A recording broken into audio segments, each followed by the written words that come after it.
strawberry တုပ်စားပြမှာပါရှင်အခုကသူများတွေအမှန်ကိုဒီတုပ်စားကြကိုက strawberry ဒီတိတ်ဆို strawberry ရောင်းကျင်လို့ strawberry တုပ်စားပြပါမယ်ရှင်ဒါက strawberry လေးကို strawberry လေးတွေကိုဒါလေးထားတာပါ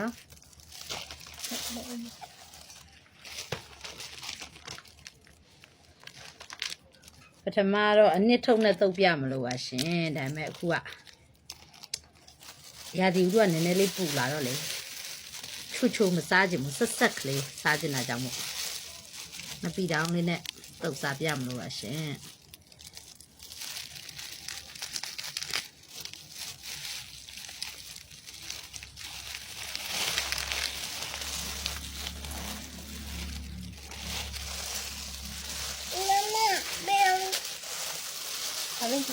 အဲ့လိုမကိုက်ချောအောင်လေ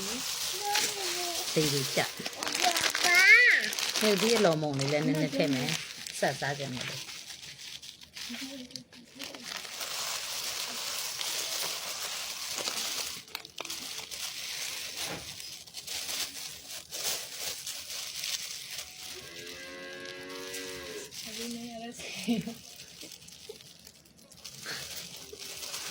မပြီးနိုင်ရလို့စိတ်ရည်နေတယ်ခင်ဗျာ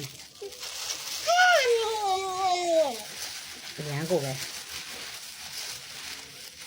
strawberry ဒီလေးကိုဂျပန်ကျွတ်တီးကနည်းနည်းအချင်းတက်ကလေးပါတယ်လေအဲအောင်ငပိတောင်းလေးနဲ့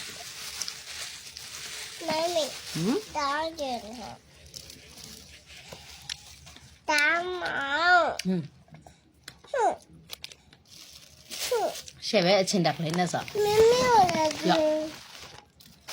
ဒါနဲ့တို့ဒါမတူစားဆက်မှာဆိုလို့မမေစားလားဘယ်လိုဒါနဲ့တို့ဒါကျလို့ငံပြရီလေးအငံကြိုက်ငံပြရီလေးထည့်စားရင်ကောင်းတယ်မမီတို့ဘာကနေတော့ရောလဲတော့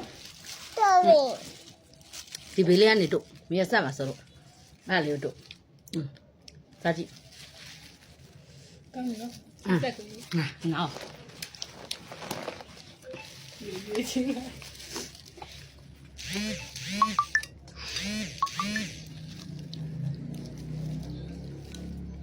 ဟုတ်လားပါကျဲငါပြီတောင်းနဲ့ဆိုရှယ်ပဲချင်းဆက်တော့မစားကြပါအောင်ရှင့်